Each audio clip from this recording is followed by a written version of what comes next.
Okay, hey, welcome back. This is On the Shelf. That we come up with that as a new title for this series that I love making. I am Chase Johnson Lynch, and I'm joined by my man Dan. Hey, what's up? What's up, Dan? I'm still down with the Disco Dan, but it's still up to you, bros. If you want to go for it, well, you can call me Disco Dan. Disco Seems like you're Dano going to say Dano. it anyway. You're going Go to say Dano Dano. It's just better. It's just better when it's simple, because once okay. again, we decided on the title of On the Shelf. We're actually going to have a new opening title sequence as well, as we are hopefully premiering on our new YouTube channel, the Essentials YouTube channel, and everything. And we are the flagship show of this new channel, Dan. Cool. Because I like that. this started out as memories, didn't it? Films from our childhood. And you pointed it out to me the other day. We we're like at episode 16 or so. I'll I think get the so. numbers right once we get it onto the channel. But 16 episodes, man, of memories, and hopefully, what we're hoping to produce when we move to the YouTube channel as we are on now, that we'll be able to have a defined audience that can, comment in the chat roll, and we could check out the chat roll and interact and be all interactive, because Dan's giving me a list. It doesn't stop. I mean, millions and millions of films have been made, and we only talk about 3 per episode. But like Yeah, this guy here, geez, but you know what? I'm loving every last one of them, I gotta admit. I know you are. I know you are. So Dan, as we do up to the top, give us a breakdown of, first of all, who who or what are we focusing on theme wise, and what are the 3 episodes? I mean, you know what I mean, the 3 films. The 3 films. Yeah. So today we're going to talk about writer-director John Hughes, and we're going to concentrate on 3 films that he directed. The first is 16 Candles. The Mm-hmm. second one is The Breakfast Club. And the Mm-hmm. third one is Ferris Bueller's Day Off. And Bueller. Bueller. Bueller. Exactly. So, I mean, excellent. I mean, I'm hoping that you out there, when you just hear that, that's like you have just picked the cream of the crop of the Hughes universe, because there's plenty of films and everything. But Dan always loves the deep dive. So let's deep dive with Dan and hit us with the facts, Daniel. Yeah, and before I go that, I was been really kind of thinking about John Hughes, and when I was a kid, I think that of all these movies, the one I related to most, and I think most like probably boys related to most, was Ferris Bueller's Day Off. You know what I mean? Who didn't want to You play know, hooky? yeah, exactly. I also think that back then it was hard for me to connect into a bunch of these films because so much of them took place in suburbia. I Mm-hmm. grew up in New York City. You grew up in New York City. His So dad had like a Camaro in the garage. Oh, well, Cameron's dad, excuse me, had a and we Camaro. could we'll talk about that car when we get to Beuller. Wait to hear about Yeah, that. That's some yeah. cool stuff. But I think at the end of the day, what John Hughes was successful doing no matter what, and probably Universal, is that he was able to somehow tune into that universal teenage angst, right? The stuff that, like, at our age, we're probably going like, although you probably can now relate to it a lot more because your son is 16 years old and going through Well, a lot yeah, of he'll things. never be in that gang, but I mean, like, I think that teenage angst came from, like, you had like the Archie comics, you had like the Little Rascals. So Mm. I mean, in America, there was a lot of that teen, comedy gang kind of scenario, and then later, now we got what they call the YA films, which we'll probably do a Mhm. YA episode and stuff like We that, young should. adult. But anyway, go on. What are we Yeah, trying to because a say? lot of ways, the sort of if you think about the YA is like the kind of the science fiction dystopian version of John Hughes movies, right? Kind of. I mean, I sort of. mean, I don't think so. No, A but a little bit of a stretch, but I'm trying I to. don't. I don't mean Hunger Games YA or Twilight YA. I just mean YA as in Oh, I films think were a about little bit that. more adult. Not like overly adult as the sex comedies, like when we did that episode. But it's different. YA is Sure, different, bro. Like sure. John Hughes is the Freaks and Geeks, and YA is the the Mean Girls. Yeah, gotcha. The Mean Girls. Yeah. So John Hughes was born in 1950. He Mhm. unfortunately passed away of a heart attack in 2009. Yeah, that was hard to Um, hear. he started in advertising, and I guess a lot of what he did in advertising is he was very good at, like, he was an incredibly fast writer. He's very good at a catchphrases and turning a quip and jokes and laughs. Oh, And cool. then he was grew up in the suburbs of Chicago. He went Mhm. to those, like, the high schools that he's in. He shot in his high schools. You Well, know, it's the part of it. school usually was Shermer, wasn't it? It was like Shermer High was always kind of like the Easter egg, wasn't it? Right, and Shermer actually was the name of the old name of the town he grew up in. Oh, wow. So it Yeah, wasn't the name of the school, it was the name of the town. it was but it was the old name from the 19th century, I think, before they changed the name of the town.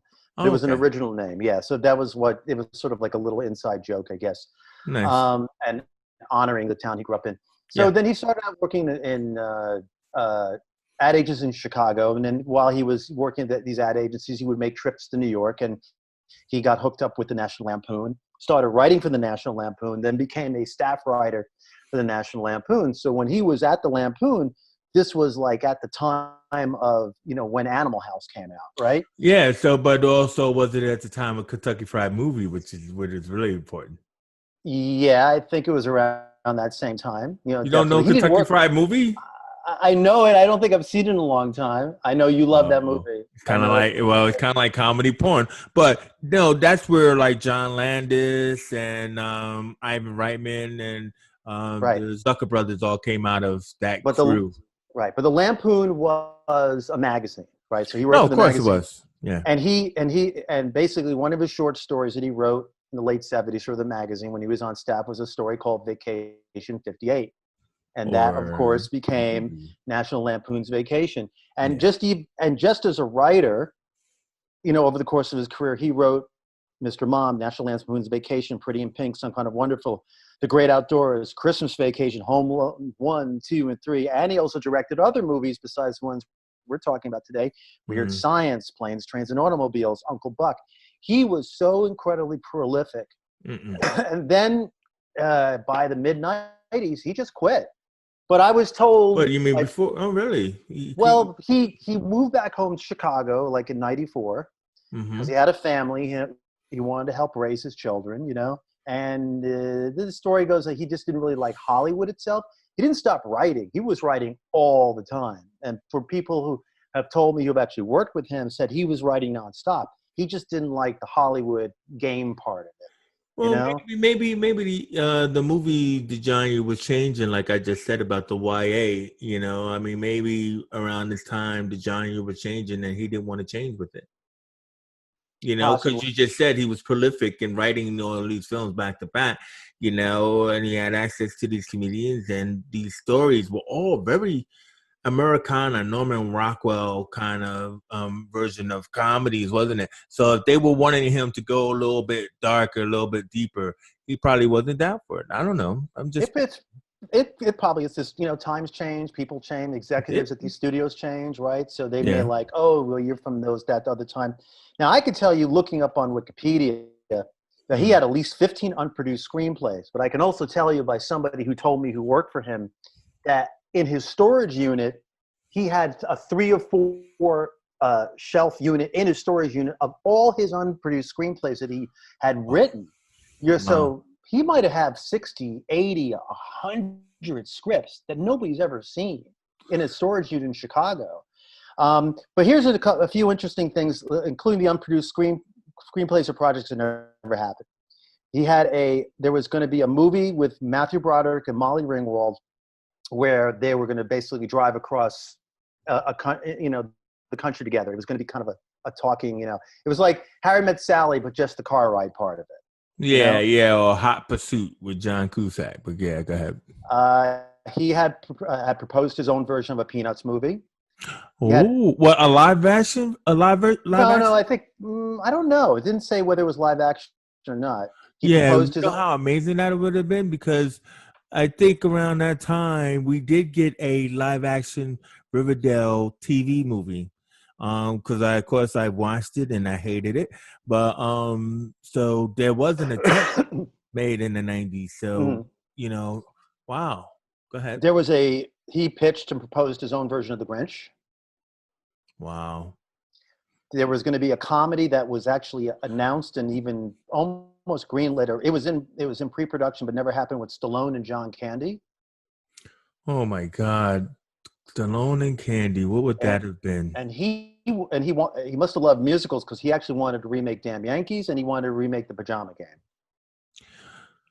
Now, damn Yankees. That's pretty interesting because isn't that the Lou Gehrig story?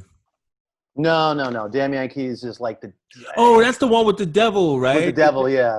And Jerry Lewis Yeah. played it on Broadway in the Yeah, '90s. He played the yes. devil. I remember it They now. made it as both of them as movie musicals in the '50s, and so he probably grew up watching them on television in the Yeah, of '60s course. and wanted to redo this. The thing about Yeah. also the interesting thing about John Hughes, and I was thinking about a lot of these films, especially these three films today, which, until you start doing the research and you start really kind of start thinking about somebody, and you start thinking about the screenplays and the structure, what everything is, that three films we're talking about today, each one of them takes place either in 24 or less than 24 hours.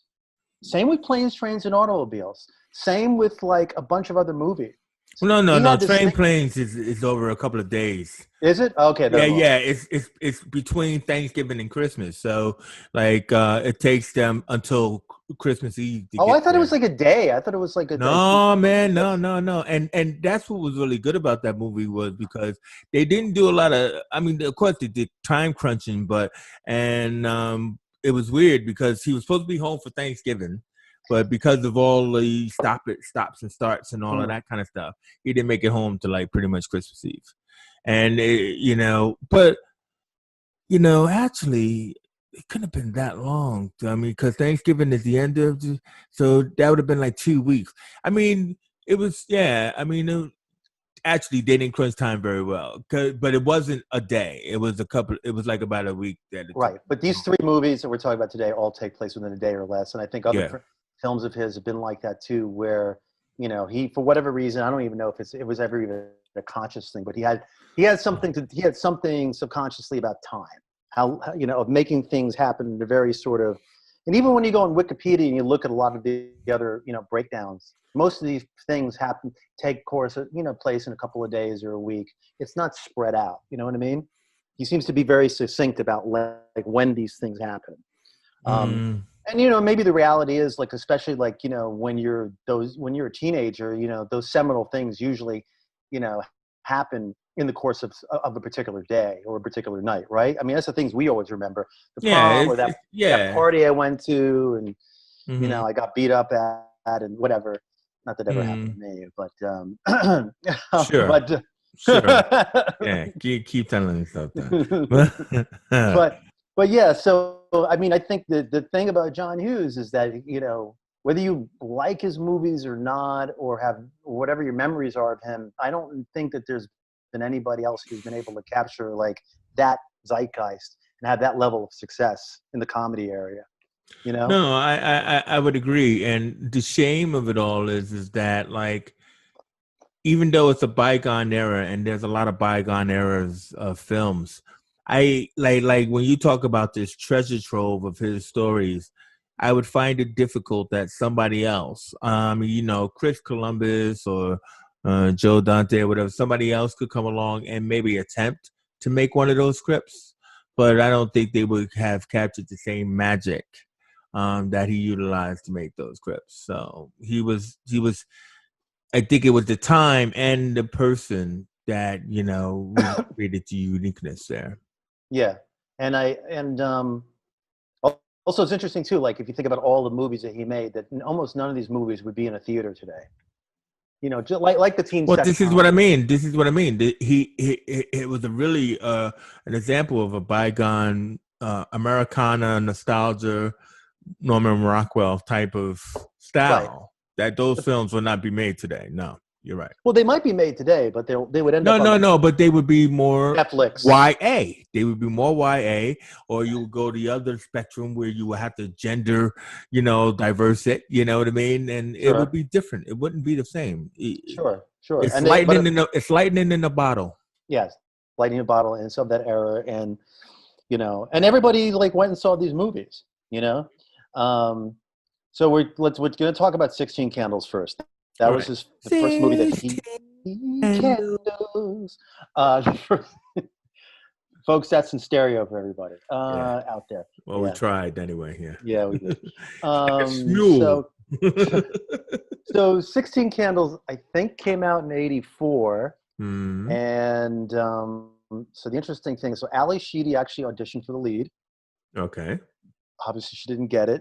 I know you love these casting stories. I know, I know, but I mean, you usually start with the story pitch and then you go into the casting. Well, you're the one who does the story pitch. You're more of the story guy. Okay. So let's talk about 16 Candles then. You go for it. Okay, so 16 Candles was first of all it was the starring role for Molly Ringwald, who for people of my generation, she was from Facts of Life. So she actually made the leap from the little screen to the big screen. And so it was kind of like, okay, the usual girl wanting to date this guy, the jock guy, and everything. And so it wasn't like a prom, but it was a school party, like a school dance. And what was interesting about this is that, like, she wasn't your conventional beauty. I mean, Molly Ringwald is a required taste. She wasn't a tomboy, but she was. I don't know. Dan, was she your speed? Yeah, I think so. She was probably like But she wasn't like your conventional blonde, Yeah, but was, I mean, she looks like the kind of girl that you might see like in the library or in the drama club or something like yeah, that. yeah. So I But think what I'm trying to say is she had that everyday girl quality that I probably think that John liked, because she was different and stuff. Sure. And so, we see her family, which is interesting because the family chaos was kind of also reminiscent in Home Alone. You know what I mean? So John, I think, likes big families, which is cool. Like she had the brother who was kind of like the know-it-all kid, but on this particular day, her grandparents were coming to visit. And what I thought was really interesting about the grandparents is that they just kind of like stood there, and I mean, who doesn't have grandparents like these? They just stood there and they examined her up and down, and then and that scene where the grandmother looks at the grandfather and go, "Oh, look, they are so perky," and then like the close up of the grandmother, and then she's like, "I can't believe my grandmother just felt me up," and I think that was real boom. You often run into the races with that. Sure. And then it was also interesting that the grandparents actually had adopted an Asian lad who was an Asian teenager who Long was Duck called. Dong. Wait! You gotta go. Long. Do it again. Long Duck Dong. Big gong. Big gong. What's that? Yeah, and when you go on Wikipedia other places, everybody's going like, "Man, that portrayal is so racist," right? It was. I mean, but it was okay for the time, I guess. But it was pretty racist. It was pretty racist and everything, Thankfully, he wasn't a black child that they adopted, but it was pretty racist. It would have been it would have been bad, man. It would have been. Oh yeah, no, it would have been. And so then what you have is the fact that so she wants to go to. It's her birthday, and the family forgets. That's the whole premise of the film, is that I can't believe they forgot my birthday, and so she wants to go to this party. Her sister's getting married. Well, that's why the grandparents are there and everything. They all get married, played by the lovely Brenda Bach, I think, and who was in who played Arnold Schwarzenegger's wife in Raw Deal a year later. But anyway, that's amazing that you remember that. I don't know, man. See, you're just pulling it. It just comes off the top of my head. You just let me talk, and it'd be boom, boom. But anyway, so she realizes, okay, I'm gonna go to this party and everything, and so I'm not gonna go for thing by thing, but I'm trying to get to the characters. So we're introduced to the fantastic Anthony Michael Hall. Now it's like, Anthony Michael Hall is still working now. I mean, I loved him in Dead Zone when he got a little bit an adult, and he's still acting and all that kind of stuff. But this was, I forgot what they called him, but he had a nickname or something like that. But he was a lot like me, Dan. When I was a kid, right? I felt like I was kind of like a geek, but because I hung out with kids who were geekier than me, it made me feel powerful. So what I liked about his character was that, like, so he was the king of the misfits, but he also still was a misfit. Like, because I think the guys at one point, they would do, the sport guys would do stuff to him, like, I think he was in the closet. Right. But there was like there was like a rumor that he kissed some girl or something like that, so he became really cool. Yeah, well, no, he only became cool 2 years because before. they were all misfits. Because they were misfits, it's like, you kissed a girl. I mean, the whole. That's what I mean. That's what I mean. He was the king of them. Yeah, that's what I mean. And the whole concept of this was, the whole goal of this was, she wants to be with Jake, right? And like, he's like, yeah, Jake, man, he's my man. I love it. And here's another raceful kind of thing was, he would always kind of like talk like in his black voice. Oh yeah, man, what's up, man? Like he was like scatting or something like that. Jake, my man, he's with it. I can't even do it. But it was a terrible black accent that he would put on to try and sound cooler. And so they meet and everything, and they have a really nice conversation. I love it how he tries to kiss her, right? In the most awkward way, right? He tries to put his leg over her. She's like, get off me. And then he's like, man. And then she said, that's okay. And then he goes, okay, cool. I'm going to, he tries twice. It's a classic, and so then he tells her that, like, so if you owe me, right, can I get your panties for a minute? And she gives him his underwear, and he shows it to his boys. Now, the last thing I'll say here is, like, John Cusack, this, I think, was one of his first roles. It was, yeah. And I told you that John is my man. I love John Cusack. But this is the movie. Him and this other kid with big goggles and everything. Uber nerds. You know what I mean? And what was the sister was Ari Gold, was he in this too? No, he wasn't in it. No. Sure? I don't remember. I can look it up, but I don't think I didn't see him. Well, do you try and say Joan Cusack was in it? Was she the one with the neck brace, right? With the neck brace in the bus, in the short bus. Short bus. I couldn't say that. I shouldn't say. Yeah, but still. What's I don't know what. Listen. I'm not making fun, please. I'm not making fun. But it was like, she had a neck brace, and I knew a girl when I was at that age. She had a neck brace and stuff. Lovely girl. Anyway, so yeah, that's the main premise of the thing. Jake doesn't like his super hot girlfriend. He doesn't like being super hot. And he thinks that Molly is really cool, down to earth. That's again why she had to look like your normal girl and stuff. And, and it was about their relationship. And, and hopefully she was going to, lose her virginity on her birthday. And so all the stuff is around that and everything. So this was, like you said, done in one night. And everything, great song. A day into the next morning, yeah. Well, a great song, and last thing on Anthony Michael Hall is Jake's girlfriend. I don't know who played that actress, but she was really hot, of course. But she takes what, some kind of barbiturates or something like that. Yeah. Yeah. But Anthony Michael Hall gets it. Yeah. And then, you know what? To me, I know I was around that age, right? So he was hero. This movie was hero.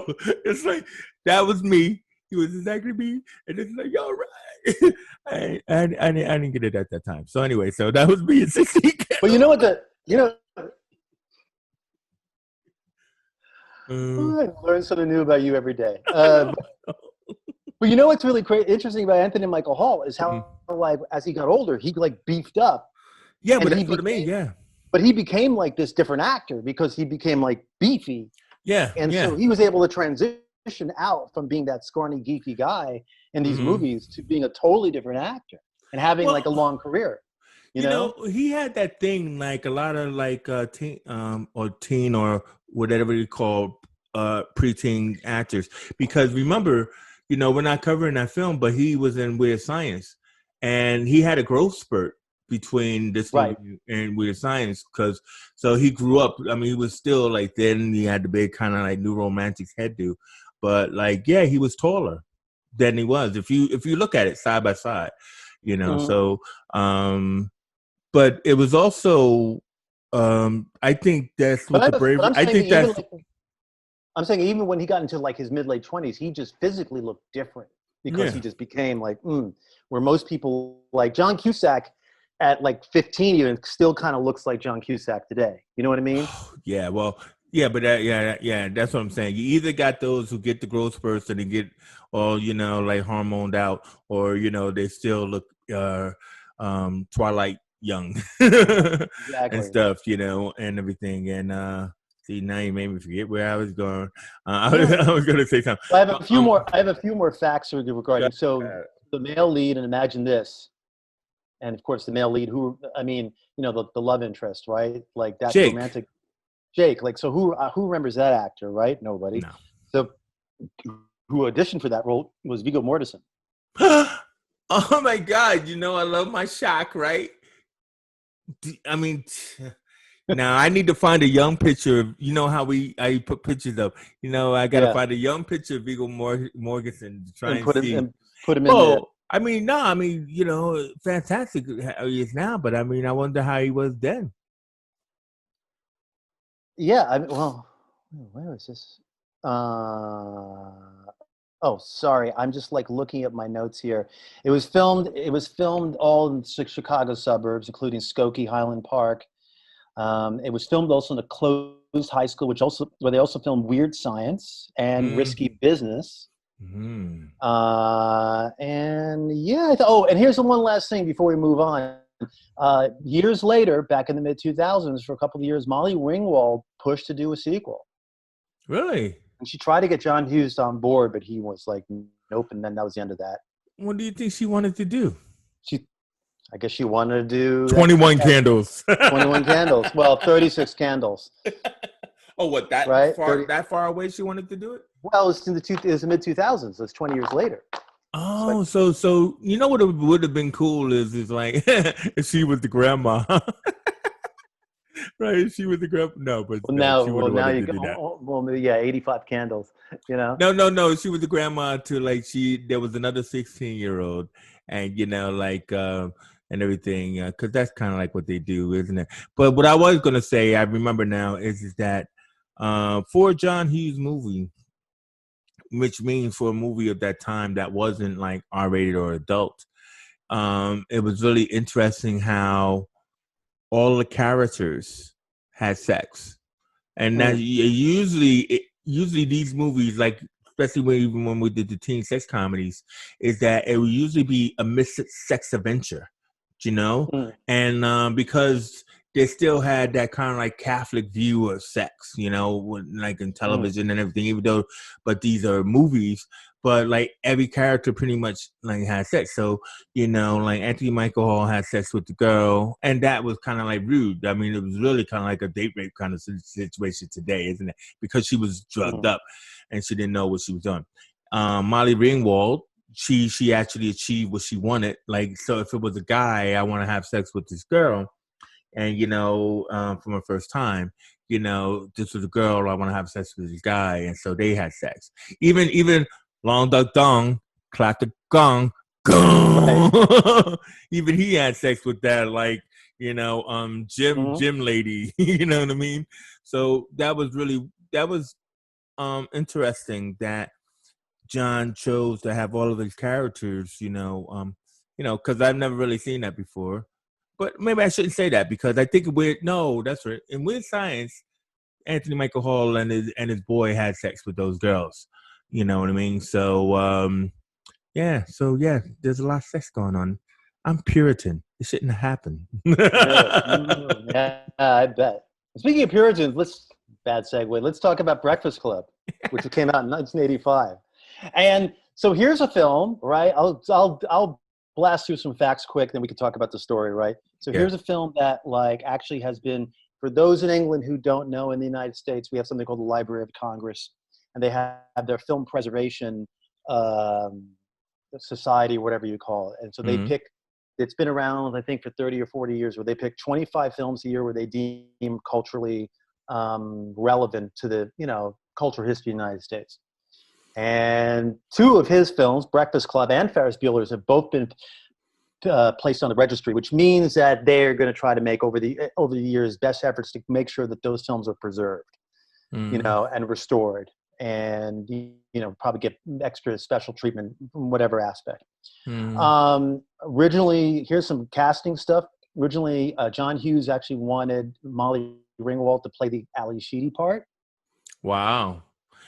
But then he finally got Ali Sheedy herself. Right. But also, who auditioned for the Molly Ringwald part? Actresses like Robin Wright, Jodie Foster. Jodie Foster. Well, young Jodie Foster. Wow. Young Jodie Foster and young Laura Dern. Wow. But Laura Dern wasn't doing anything then, so she would have just been Bruce Dern's daughter, wouldn't she? Yeah, nobody knew. She would have been like 17 or, she was like literally started. What's her mom? Blythe Danner, isn't it? No. It's You sure? No, it's not. That's Gwyneth Paltrow. Oh, yeah. Laura Dern. Sorry. Somebody famous. Somebody famous. Yeah. Emilio Estevez actually was cast. He was supposed to play the Judd Nelson role. Really? Can you imagine? Yeah. Like, I wonder why they spin people around though. And then they got shifted over. Other people who auditioned for the Judd Nelson role, Nicolas Cage. Well, he would have worked actually, but weird. John Cusack. So this is after 16 Candles, though, right?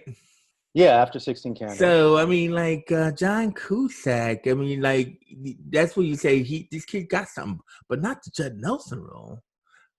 But yeah, and I want to talk about Judd Nelson just a sec after we're done with the facts. And then the janitor actually was already cast was Rick Moranis. Wow. He supposedly left under creative differences, whatever that means. I don't know, but that would have been interesting. And it was actually filmed in another closed high school in that area that was also used the same high school as Beuller. Yeah. And then the first cut was 2.5 hours long. Yeah, it was longer. Well, no, this movie's like 90 minutes or an hour and 45. No, that's what I just said. It was longer.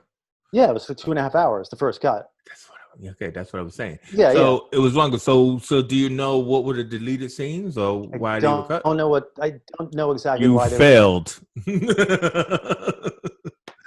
But the movie itself, again, we're talking about time, starts at 7 a.m. in the morning and ends at 4 o'clock in the afternoon. 9 hours. Okay. I got a speculation for you. Because John Hughes, he probably had extended the parent scenes. So like when the kids get dropped off and they get picked up, because like John Hughes actually played Anthony Michael Hall's dad. Did you know that? He played his dad? Yeah. Oh, I didn't know that. Okay, so so instead of just dropping him off, there would have been like lots of dialogue instead of just a few sentences or stuff. And then they just realized, you know what? Just get to the place. We don't need the parent stuff. There might have been stuff at the homes that they didn't. Well, it didn't have to go that far, but yeah, it's like it's backstory that we didn't need because the kids were really so good in establishing enough of it in their interactions. But I could see him doing it because that guy who usually plays a cop, or usually plays a Chicago cop, right? White-haired, stocky guy. He was Emilio's dad, and I don't know who Molly Ringwald's mom was, but we see them being dropped off. But the way they did the movie is just like a montage, You know what I mean? And then we see them when they get picked up. So obviously, because they were actors, professionals, more than likely, I could see that those were extra scenes with them that they just cut out. Now, who was the principal? Dick. Oh, that was, I got to look up quick. Yeah, he was sort of a well-known No, I actor. know because he was a known he was a known bad guy. Like he was in Die Hard. He was the cop in Die Hard. Who's like, is that him? Is that him? Who you talking to? I think it was Paul Nelson or something like that. But I was He was hoping a guy named Paul Gleason. Paul Gleason. Yes, He was look how in, close I he am. was in, yeah, and you're right about Die Hard. He was also in Trading Places. Of course, he got And done in by the gorilla. and it says here, Gleason was known to Star Wars fans for his role as Jeremy Tawani in the 1985 made-for-TV film Ewoks: The Battle of Endor. Oh God, no. So That I'm was sure, that was probably the decline of his career. yeah, but he did it like a lot of actors of that era. He did tons of television. He actually was in Fort Apache, the Bronx, which we talked about the other day offline. Movies like the Great Santini and Oh, I love that movie. Yeah. and then he was in, again, it's like she's having a baby, which is another John Hughes film. See, Kevin Bacon. I'll pass that off to you. That's another guy to do because of the whole 7 Degrees of Kevin Bacon. We should Six do some Degrees, Kevin. yeah. We should do Kevin Bacon movies. Yeah. We should do Kevin Bacon, absolutely, because he's been in like so many things, or more like how many people in the world have been like in stuff with Kevin Bacon. And but anyway, I guess I'm sort of like finished out of like talking about the facts of it. I think the really cool thing about this film, obviously, look, I never saw it. I always avoided this movie because Why? to me, I just wasn't into this kind of movie when I was a kid. It wouldn't have been the kind of movie. Ferris Bueller was my kind of movie. Seeing 5 people in detention, because I probably did enough detention in my life, and I had enough shtick in my life anyway. I probably would have actually ended up relating to somebody, maybe the Anthony Michael Hall character to an extent, because he was kind of geeky. You know what I mean? But you have seen it. You have seen it. No, well, I just watched it for this. Yeah. I never saw it but it's interesting to finally watch this movie. I've seen clips of it many, many times, on TV, but like I would see it. Oh, it's halfway through. I would turn it off because I got to watch it from the beginning, seeing the trailers and stuff like that. But it was always this sort of thing where it was never like on the top of my list. Yeah. And then seeing it now at the age that we're at, it's interesting. You see it through such different eyes for the first time, right? But you could see why it works so well for any generation of teenagers, because every one of those 5 characters can represent any teenager almost. Yeah. Well, doesn't matter who they are, whether they're the rebel or the jock or the jock who's like on a full boat. They all got their going through. So you want to talk about the film? Yeah, I'll have your perspective of it. Yeah. Well, you know what I mean. You do the facts. I do the breakdown. All right. Okay, so break down the plot. What's up with this film? So I mean, what I thought was really interesting about John Hughes and his writing, when we were talking about there's only like about 11 plots, like to a genre. And this actually was like a significant trope in itself, because it's like the first time where he's taken like a group of kids and putting them into detention. But this plot has been constantly being doing over and over again. And from everything from like, say, Dawson's Creek to Riverdale, where it's like, let's do the detention episode. It's kind of like one of those things like a bottle episode, right? Where they're saying, all right, if we got a group of kids, then, well, we obviously got to have that detention episode where they're all locked in one space. And so this was the first time they did it. And what he had done also cleverly was he had taken the other trope of, there's always an introduction to all the different warriors type of gangs in schools. Like, over there are the geeks, over there are the stoners, over there are the mods, or the beauty queens and the jocks. So he took a character from each social group and put them all together in one space. And this is why, Hughes was amazing and fantastic, because if you think about it, he's like the first one doing this. He's saying like, okay, I'm going to take a character from each and then lock them into a room. So I'm wondering, like how much. I'm pretty sure it was all scripted, but I meant like, the stories that he's telling is like situations, whether they're from his own childhood or, reflections or what he can imagine. But the heart warmth of this movie is like, it starts out with them all like separated in different sides. So they come in cars by their parents, right? So we get a little bit of that. And like I said to you, that's probably the stuff that ended on the cutting room floor. And then they all have to come into the one space. And we got the glorious Paul Gleason, like with these wide lapels, right? On a Saturday, and it's like, he's getting paid. You can tell he's just getting paid. And we all had that. We all had that kind of teacher, that kind of guy worked in school who was just like the disgruntled, pissed off, like I don't want to be here anymore. Yeah, because obviously he probably doesn't have a family of his own, but it's not like looking to be a family with these kids. So as a writer, one of the key genius about being a really good writer, right, is that you're a great observer, right?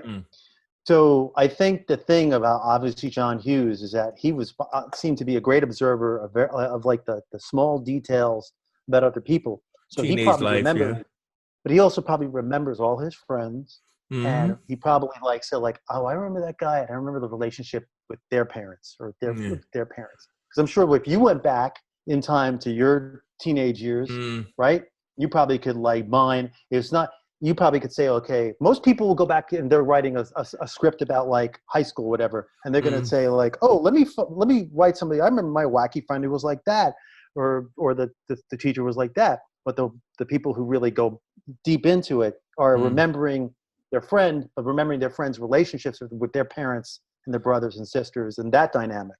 Because so obviously, Dan, the question is, which character type were you, Dan?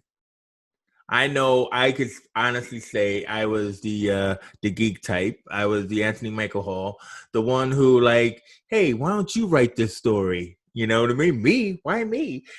I was probably the Anthony Michael Hall, but because I was not as studious, I probably would have been, and I was a little kind of rambunctious and out of control. I had a little bit of the Judd Nelson, but it was more of being like, I'm gonna just be like, do shit to be obnoxious and pay attention. But he's the rebel, so I really wasn't a rebel.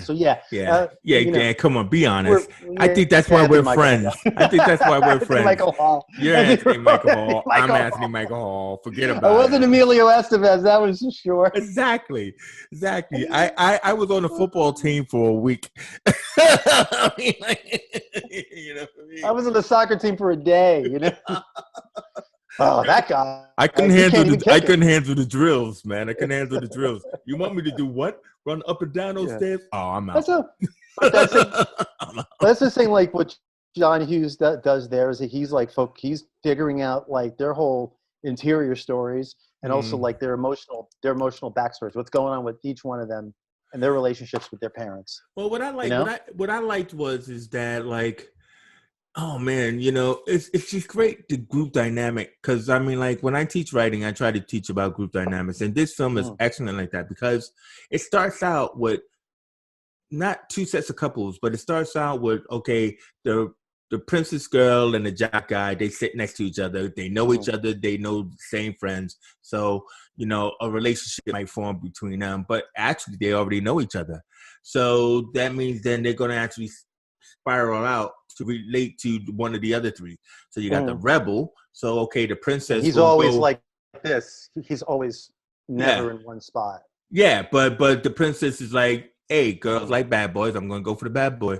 But then you got the jock who's like, I can have anybody and everything, but the only choice I have here besides you is that basket case over there, who won't take her head up or for the desk and is constantly in back. So then Anthony Michael Hall, unfortunately, again, that's us, right?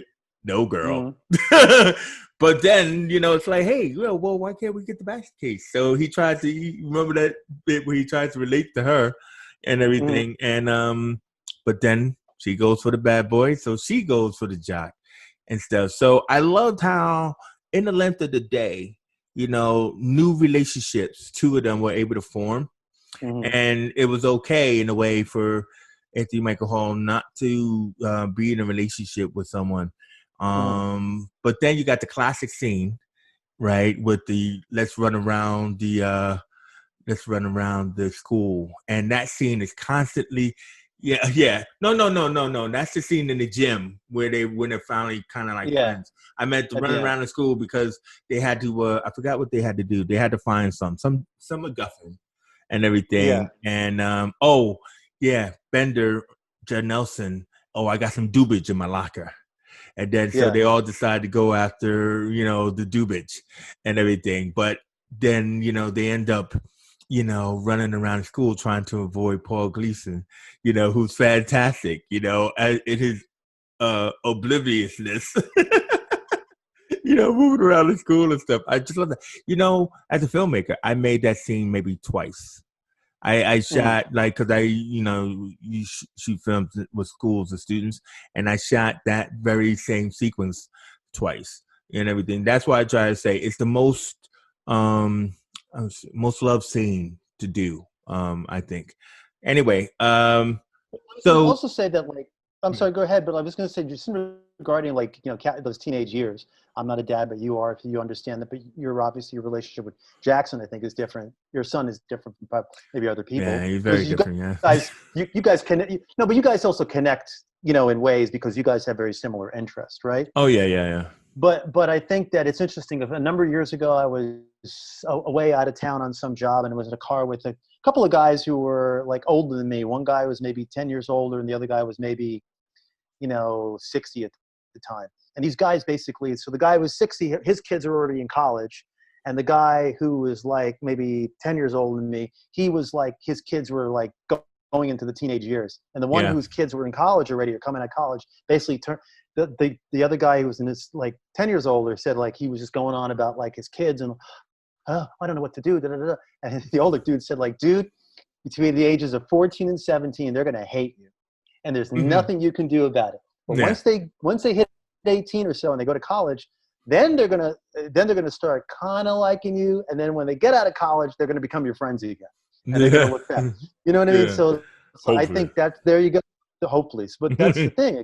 Like, that he, again, John Hughes, especially probably in this movie beyond any other movie, he captures like that angst of every teenager, like having to deal with the parents, and the parents just like, for whatever it is, every parent was a teenager at one point, but Yeah. boy, once they grow up, they forget, right? Or at least John Well, Hughes, what it is that maybe like not you, but most parents. no me. But no, what I think what it is that parents, what they don't want is for their kids to face the same pitfalls and disappointments that they have.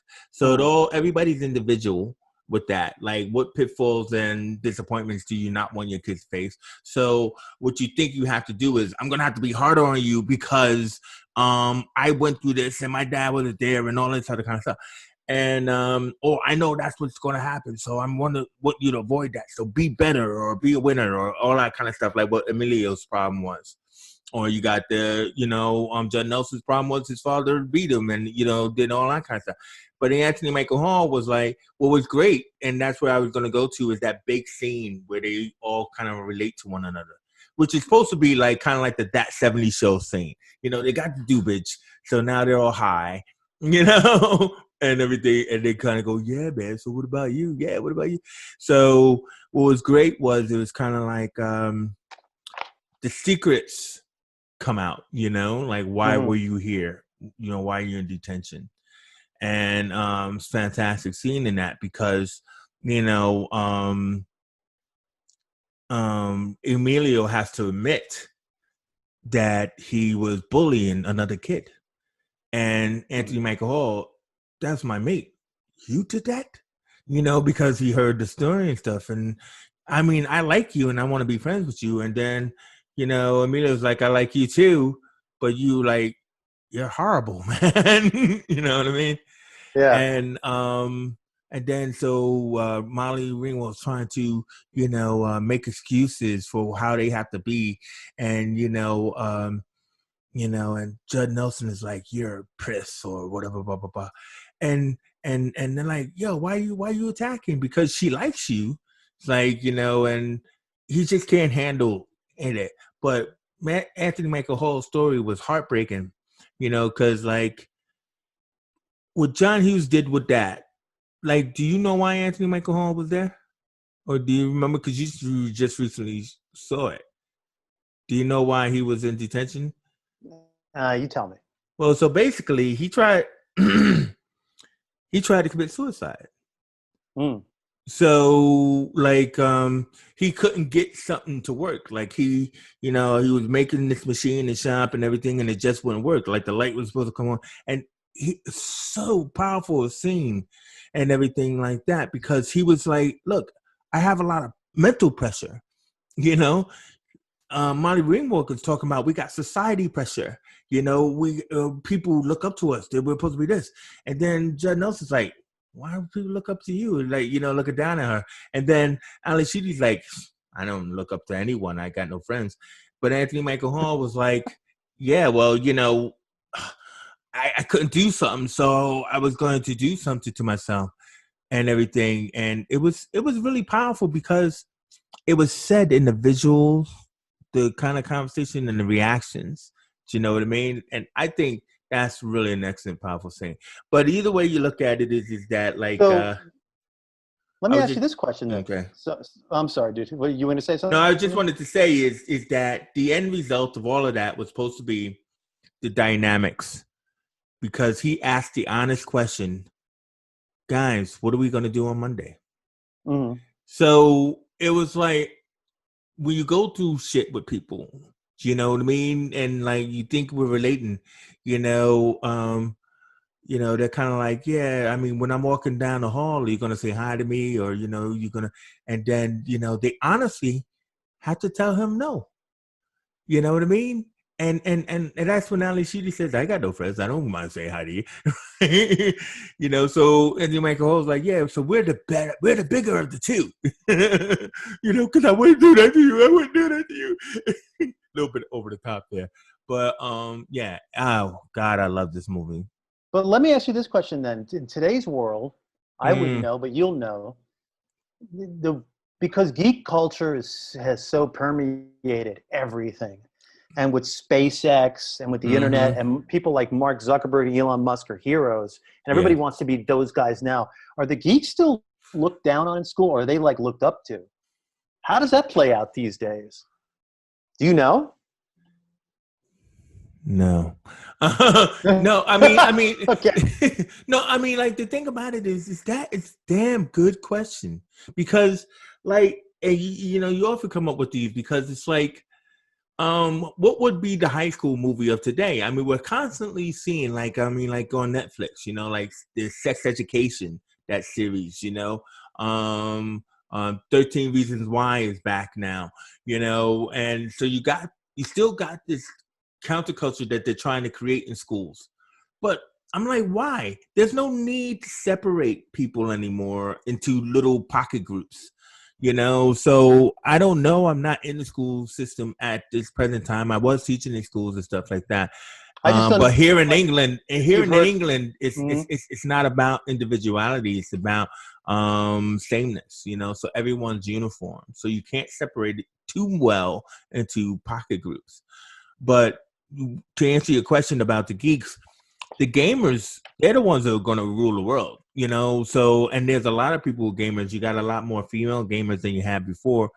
So I think they're still geeky, but they're not as so geeky that you ostracise them, is what I'm trying to say. Right. That kind of makes sense. But somebody should do that. Somebody should do a film and like that.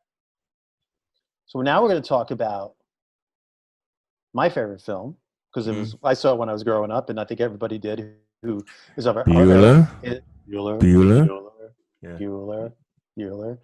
Okay, so I'm going to go through all the facts. I'll blast through the facts, and then we could talk about the details of the film. So I'm going to tell you something that's going to blow your mind, and it's not going to just blow your mind. It's going to blow everybody's mind who's watching. And what I'm about to tell you is going to basically be tantamount to what most writing teachers say about Hmm. writing scripts and how long. He wrote this in a week. I can 1 week. imagine. He And did wrote he this. make it up as he was going along? Well, he just wrote it, and then basically he not only did he write it, he shot the first draft. What do you mean shot the first draft? Like he wrote the script, and then he just shot. That was it. 1 week he wrote it, and they went and shot it. And the first cut is like 2.5 or 3 hours long. Wow. Then he basically, what I read was that he viewed the editing process of the script in the edit room. How about that, huh? That's weird. Yeah. So basically he had the character of Ferris, and he knew that Ferris was gonna play hooky and everything. And so what he just had to do He was even come said up with he a basically series of he basically said events. like, yeah, exactly. He said like he knew what the beginning was, he knew what the end was, and just he had to write everything in between. And basically they said like the way he wrote is that he would close everything off and go into his own 8 hours or 10 hours a day. He was so fast, and it was all here. I also surmised that the story probably had been percolating upstairs, right, for years. Like a lot of these stories do in our heads, right? Like, Hmm. I'm sure you've walked around plenty of times and you've thought about scripts or, let me think about that for a second. Oh, if I take that character and he does this, this, this, and then you file it away in the mental metal cabinet, right? Hmm. Storage cabinet. And then when you sit down, so I don't think, I might be wrong. He might have just thought about the idea the week before and just went like that. I But think you're a probably, little. I think you're a little wrong. But tell but me, he wrote did it you in a find? week. No, no, no, no. I meant like I don't think there was much to write. Like what you just said about him shooting the first draft and writing it in a week or whatever, or a day, or whatever it was.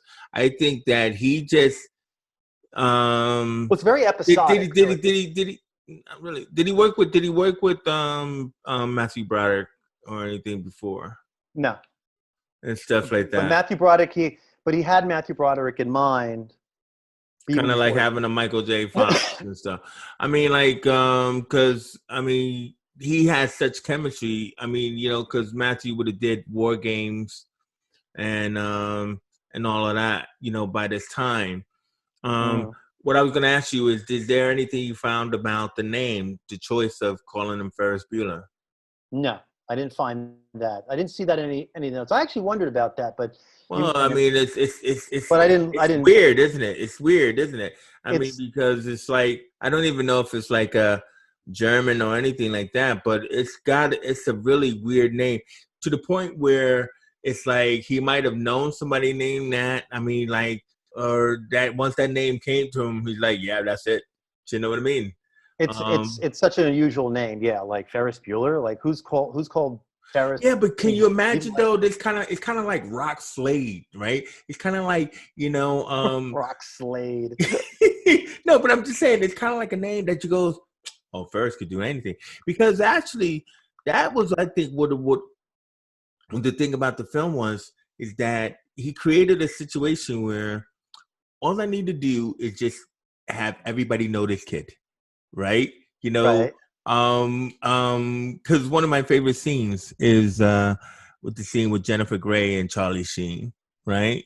Hmm. Charlie Sheen was like, who was he? I mean, he was Martin Sheen's son. He was Emilio's brother, but you could tell this was like one of his first acting gigs. But that scene where he go when Jennifer Grey goes, if you say Ferris, if you say Ferris or whatever, he goes, oh, do you know him? You know And him? then she put, I mean, yeah, I think like it was that kind of thing. On the sign you got Save Ferris, and all this other kind of stuff.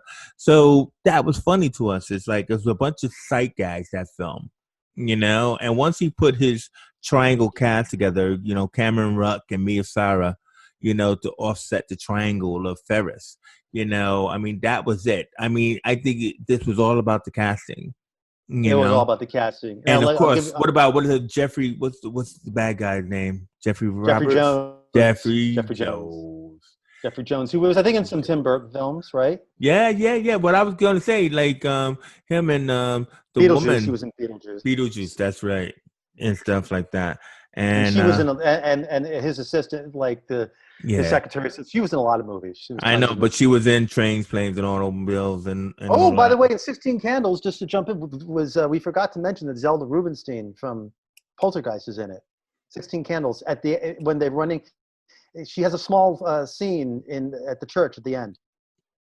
She Okay. plays, yeah, Was she's she like was coming. she was she the priest or something?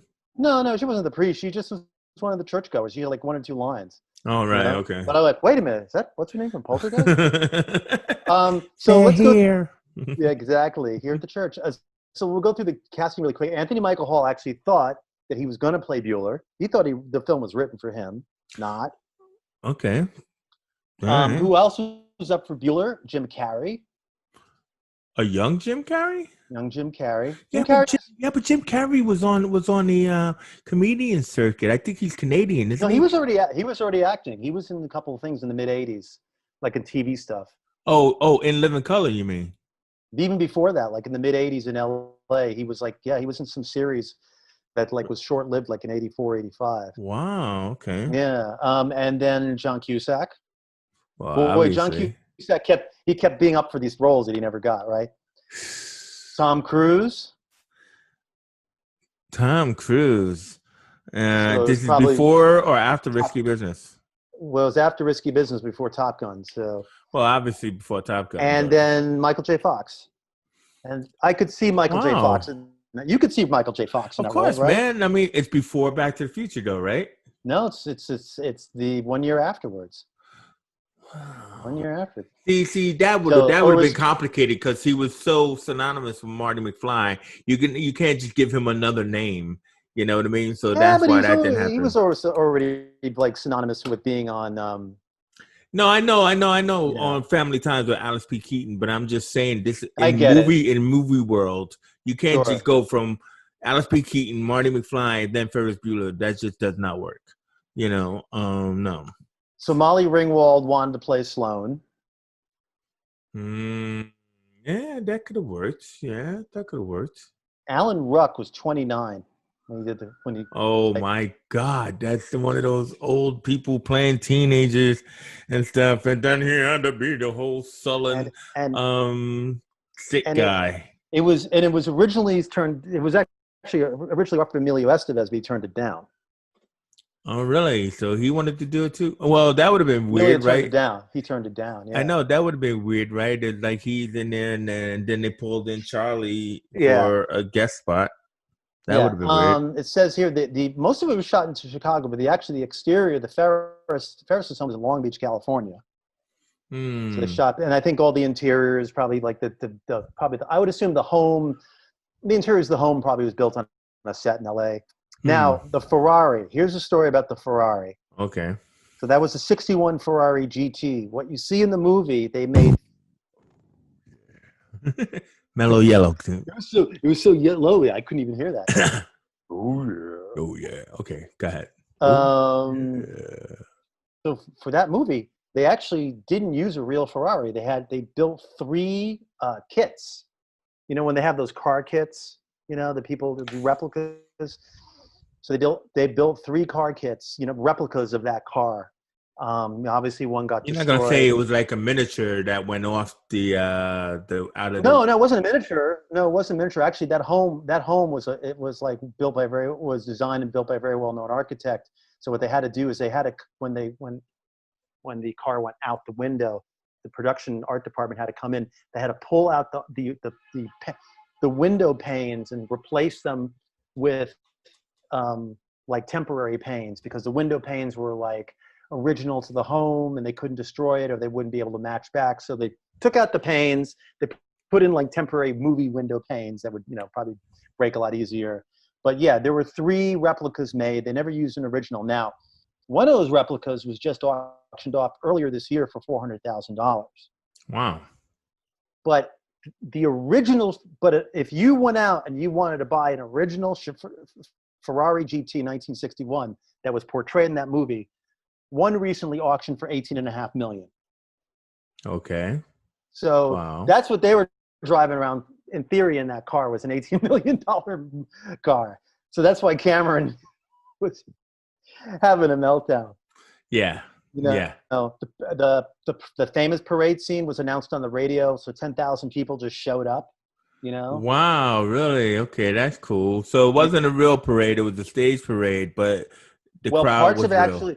parts of it were real, and parts of it weren't. Parts they actually took, like there was the Steuben Day parade. So one of the 3 days they shot that thing, they actually took a float and they just fucking like showed up, not telling anybody, and they just rolled it into the parade. So like the whole like Donkashane float, Now was that a real float or that was a real float, but I think when they invited the extras to come down, that probably was on a separate day, I believe. I'm not 100% sure. and All and the then and then the black dancers on the steps that had to be set up. That was set up, yeah. And actually, the same choreographer who choreographed Dirty Dancing, the movie, did all that choreography. Kenny Ortega, wasn't it? Kenny Ortega, yeah, very good. It's interesting to note that Charlie Sheen and Jennifer Grey were children of famous stars, right? Charlie Mm-hmm. Sheen being Martin Sheen and Jennifer Joel Grey, Grey. Joel Grey. But even Matthew Broderick was the son of a guy, and I think his father was, I think, a James Broderick. I think I might be Yeah, wrong, he but his was his father was father. His father was a TV actor on a show called Family. I love that show. right. So his father was what? So he had a lot of second generation actors in this movie. Except for Here's Cameron Ruck, who probably had his own kids. and Mia Sara. Here's an interesting thing. When I was talking about the fact that he wrote in a week and he shot, the first draft. Part of that first draft is that he actually shot scenes where Ferris had a brother and sister, Oh no! but they All were right. cut. Well. Wait a minute. Oh, Jennifer Grey was his sister, though. But he had a brother too, so all that stuff was cut. He doesn't have a brother anymore. There Mm. was talk of a sequel. Supposedly Matthew Broderick and John Hughes, off and on over the years, would have conversations occasionally, like talking about a sequel, kind of riffing on like, oh, like we could do that. And they could never come to a real story. They just couldn't figure it out, Uh, what would happen to Ferris, you know? mm. Because it's like, and also it's like, that's like, he's like a teenager. So he kind of represents, so much for teenagers and so much of that time, right? Yeah, You but know, he was such a like a con artist that it would have been in a way interesting to see him either go off to college or maybe be in the real world and still have that moment where the day off could have been taking a day off from work. Do you know what I mean? could have been, Look at yeah, that, Chase. could have That's a been. really good one. That's a good one, Chase. Ferris Bueller's day And off from work. and I don't know if you remember, I vaguely remember this, like around 1990. There was for a season, there was a TV series I was gonna say it, but yeah, yes, I remember. with now I don't remember this guy Charlie Schlatter or whatever his name is. Yeah, I don't remember that. Charlie Later Slattery, Schlatter or something like that. Slattery or something like that. Yeah. But it did also co-star, I think, as his sister, maybe the girlfriend. I don't know. I never watched it. Jennifer Aniston. Yeah. For And then friends, right? and then there were a couple other interesting. You have this guy named Ben Stein, who's like an economist. He was the Bueller. Bueller, That Bueller. guy. I think in that same school class scene was that actor. Was it Christy Swanson? Buffy, right? Buffy, right? Yeah. Yeah. She's Yeah. in there. Then another character actor named Max Perlich, who kind of like always played Weasley guys. He's in that. The redhead guy who drools over the table and stuff And like then that. and then when they cut to the classroom with Mia Sara, where you have that sort of like older English teacher who's droning on, right? Yeah. He was played by a guy, and the reason I know him is because I've heard him talked about by Jon Favreau. He was played by a guy named Del Close. And Del. Del Close was I have to look it up, was an acting teacher in Chicago Mm. that was really well known. And he was the teacher of people like Dan Aykroyd, James Belushi, John Belushi, John Candy, Stephen Colbert, Andy Dick, Rachel Dratch, Chris Wow. Farley, Tina Fey, Jon All of the Favreau, SNL, SCTV guys. Shelley Long, Adam McKay, Tim Meadows, Bill Murray, the Bob Odenkirk, Gilda Radner. I mean, on and on. Like this guy literally taught like half of American comedy. and he only gets like one little like He gets line in the like movie. one like line in the movie. Like this Yeah. guy is he's actually really kind of like very influential. Oh, what Come to happened the to the sound Del there? Close. Come to the Del Close scene of acting school, and I have my one little bit part. Exactly, but he taught a lot of people. He's very No, no, influential. no. Hey, listen, man. You know that deal whatever is clever and stuff. What's your? We've been sort of talking somewhat about the plot, but what's your take on this film? I mean, it's a film that is just a comedy of errors. Like as I often talk about my career as a filmmaking teacher, I shot this scene twice as well, Mm, because it created the trope, like the running clock, I got to get home trope. You know what I mm, mean? So when Ferris is like, I got to get home before my dad does, and he runs through the whole backyards and all of that other kind of stuff as little, stage stunts, that was repeated by Tom Holland in the Spider-Man movie, uh-huh. and everything like that. And I mean, to the point where when they did it in I think Homecoming, when they did it, they actually had Ferris Bueller on the TV in the same scene. So when he's running Mm. through the backyard barbecue and stuff like that. So I thought that was pretty cool. And it was like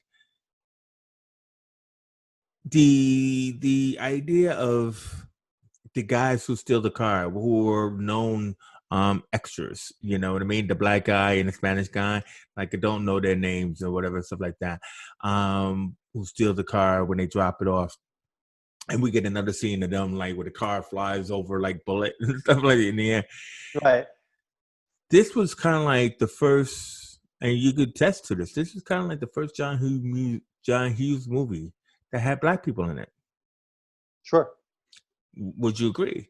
So Yeah. like the thing about it is that even in Weird Science, where the biker gang comes in, they're not black, thankfully. Do you know what I mean? But like it's weird because I mean, like John, you depict Chicago, and I know you're depicting your childhood, bro. But what's going on there, man? Yeah, you but know? this is like it's like white. But he grew up. He's depicting what he grew up in, which was white No, I know, suburbia, right?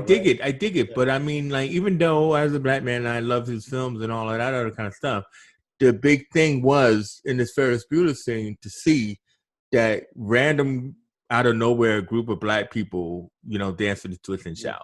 You know what I mean? I just think that like I you just said Kenny Ortega was probably just brought in a group that felt could do it, but it was just kind of weird, Wait a minute, hold on for a second. Black people exist in this world. you know, They um were dancing. Yeah. and what is his name? You said Jeffrey Jones, right? Mm. The principal.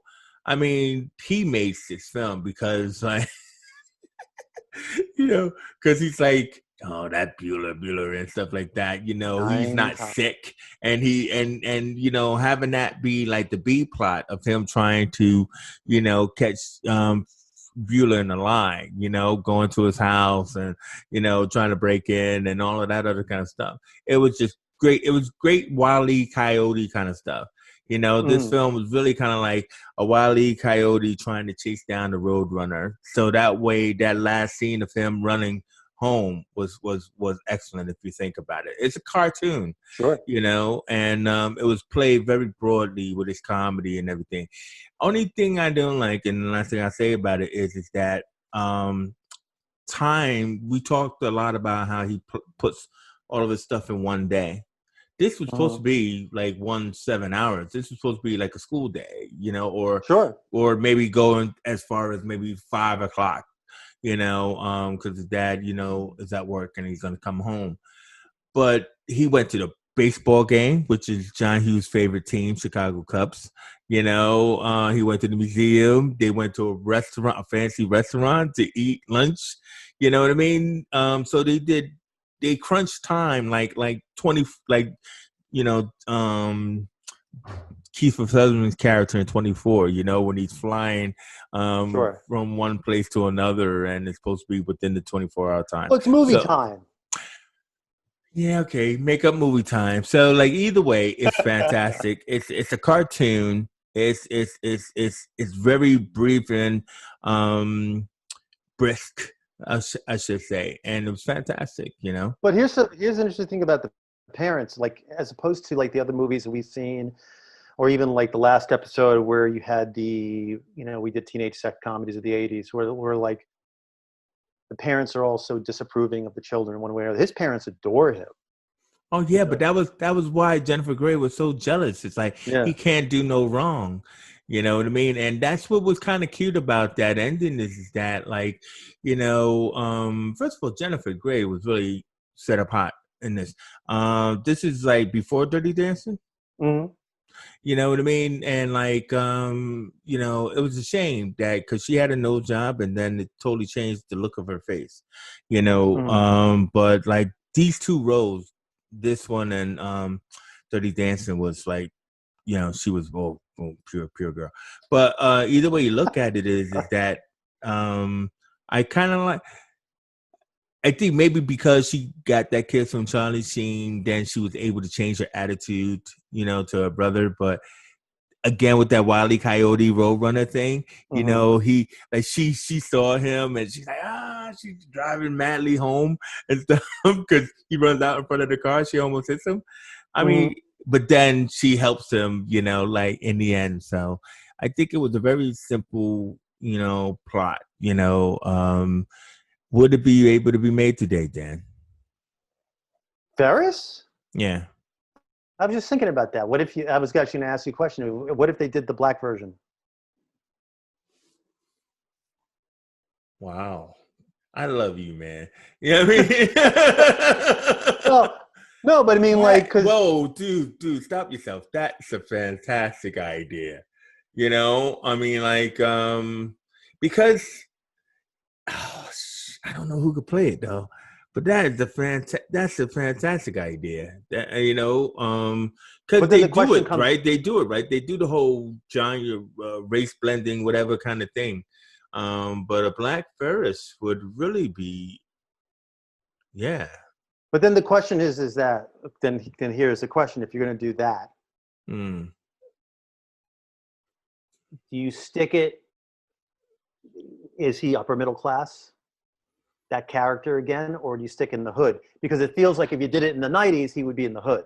But today, do you really want to go in the hood, or do you just want to be like, okay, he's black, and maybe his girlfriend's black, maybe his best friend might be like Puerto Rican or even Asian or something like that. Like dope. I think he has to be middle class because I mean I think we would have to look at it as like a young Will Smith.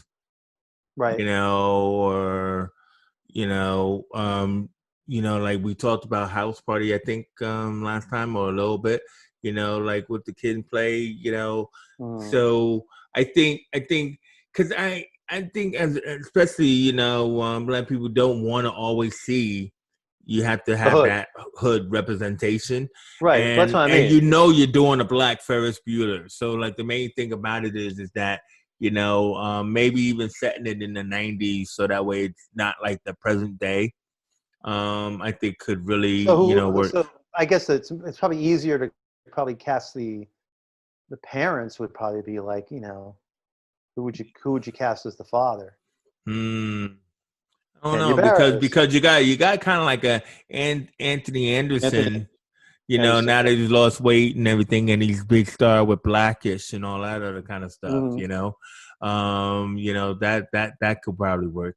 But I don't know because I was just thinking about that Shamar kid who was in Dope.